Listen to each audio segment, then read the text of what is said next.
Assalamualaikum warahmatullahi wabarakatuh. Alhamdulillah, saudara-saudara, pada kesempatan ini kita masih diberikan nikmat sehat. Kemudian kita pada kesempatan ini juga masih diberikan kesempatan untuk mendalami dan mendiskusikan teori-teori yang dapat digunakan dalam kajian drama.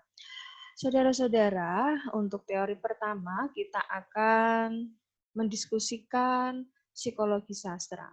Psikologi sastra merupakan gabungan antar dua disiplin ilmu, yaitu ilmu jiwa atau psike, ya, dan juga ilmu sastra. Gabungan dua disiplin ilmu ini, saudara-saudara, merupakan jembatan emas ya, yang bisa digunakan dalam mengkaji karya-karya sastra, khususnya drama.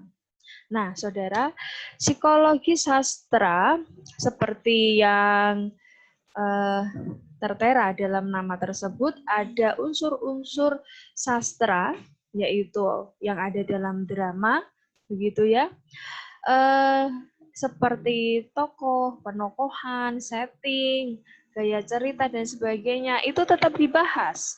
Kemudian pembahasan unsur-unsur tersebut tidak bisa dilepaskan manakala terdapat hal-hal yang berkaitan dengan karakter. Nah, karakter ini spesialisasinya atau spesifiknya dibahas menggunakan psikologi atau ilmu tentang kejiwaan. Saudara-saudara, dua disiplin ilmu ini sebenarnya kan berbeda, ya, tetapi memiliki keterkaitan. Begitu. Sastra, sas dan tra ini merupakan kata dari bahasa Sanskerta yang keduanya ketika digabung dapat dipahami sebagai sesuatu atau bahkan tulisan yang mengandung instruksi atau pedoman. Ya, pedoman ini bisa dikatakan sebagai panduan begitu ya. Panduan untuk apa? Panduan untuk hidup, menjalani kehidupan ini. Karena apa? Di dalam karya sastra, ya, di dalam sas dan tra ini terdapat nilai-nilai nilai-nilai hidup begitu ya yang dapat dipedomani atau dijadikan panduan, dijadikan acuan oleh seseorang untuk menjalani kehidupannya. Saudara-saudara, nanti saya akan memberikan kesempatan kepada saudara-saudara untuk melakukan konfirmasi, merespon, dan mengajukan pertanyaan terkait dengan psikologi sastra. Inti dari psikologi sastra ini ketika kita gunakan untuk mengkaji drama itu ada kaitannya dengan karakteristik perwatakan. Tentu saja yang memiliki karakteristik atau watak ini bukan setting ya, bukan gaya cerita atau gaya bahasa, bukan pula plotting, tetapi tokoh, penokohan. Oleh karena itu ketika kita menggunakan psikologi sastra, maka harus ada sesuatu yang menarik gitu, sesuatu yang mungkin unfamiliar atau asing yang bisa dikaji menggunakan psikologi sastra terkait karakteristik atau perwatakannya. Saudara-saudara, sastra dalam perspektif psikologi ini semacam ini. Kita melakukan kajian terhadap karya-karya sastra, terutama naskah drama, dengan memandang bahwa karya tersebut sebagai kegiatan kejiwaan, baik dari segi sang penulis maupun bisa jadi sang pembaca. Ya, tidak hanya tokoh-tokoh yang ada di dalam suatu karya sastra itu. Dalam hal ini dalam naskah drama atau pementasan drama. Baik, saya akan bicara terlebih dahulu psikologi sastra atau kondisi kejiwaan dari si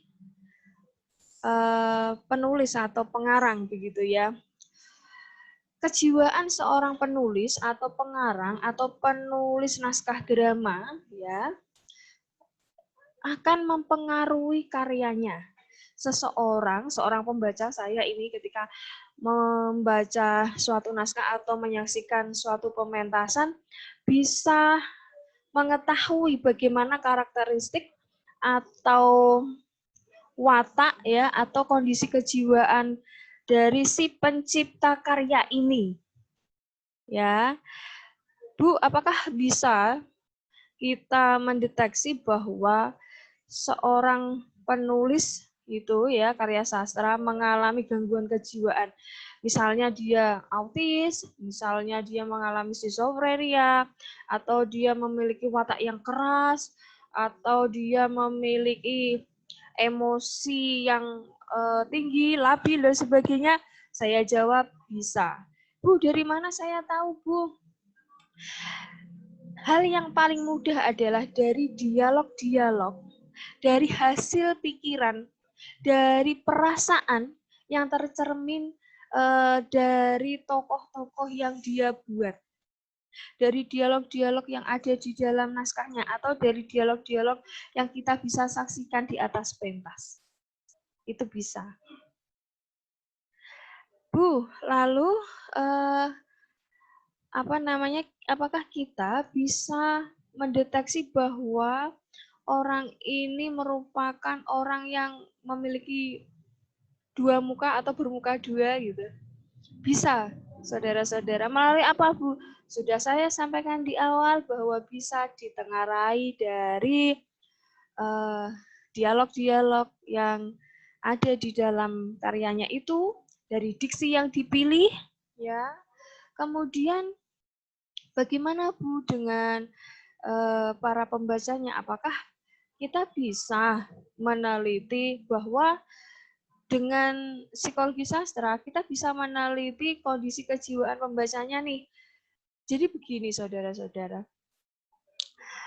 Ketika seseorang membaca atau menyaksikan pementasan drama, gitu ya, atau setelah membaca karya sastra berupa apapun, dan kemudian dia berubah setelah membacanya dan atau dia terpengaruh dari bahan-bahan yang dibacanya, ini jelas ya, jelas terjadi perubahan sikap ini karena dipengaruhi perubahan kejiwaan.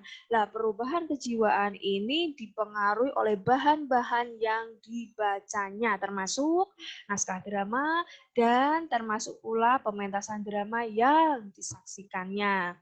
Contohnya, pada era 80-90-an waktu itu ada karya berjudul Lupus. Nah, pada saat itu remaja-remaja kaum muda itu berubah berpenampilan gondrong, kemudian makan permen karet atau mengunyah permen karet begitu. Kemudian lagi bicara seenaknya acuh tak acuh begitu ya.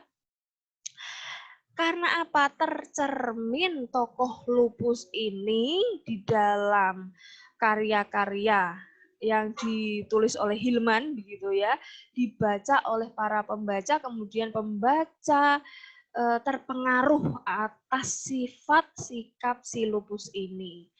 Oleh karena itu, ini juga bisa diselidiki menggunakan teori psikologi sastra. Bu, apakah kita juga bisa mengetahui atau kita bisa menggunakan psikologi sastra ini terhadap tokoh-tokoh atau penokohan-penokohan yang diciptakan oleh pengarang di dalam karyanya? Sangat jelas bisa. Ya, orang-orang atau tokoh-tokoh yang di luar karya itu ya, yang di luar naskah saja bisa, apalagi yang sudah karuan di dalam naskah begitu. Lalu apanya Bu yang bisa kita teliti atau kaji? Karakternya. gitu ya. Karakternya ada apa nih? Ada sesuatu yang spesial apa nih yang bisa diteladani oleh para pembaca atau yang memiliki dampak atau berdampak kepada para pembacanya? Itu bisa saja digunakan teori psikologi sastra untuk mengkaji karya tersebut. Begitu bahasan tentang psikologi sastra. Jika ada pertanyaan, kemudian konfirmasi atau respon, bisa disampaikan melalui grup WA ataupun di kolom komentar channel YouTube saya. Saya sengaja untuk memberikan sekilas pemantik begitu ya, atau stimulus supaya saudara-saudara terstimulus pula untuk mendiskusikan psikologi sastra ini yang dapat digunakan untuk melakukan kajian terhadap naskah maupun pementasan drama.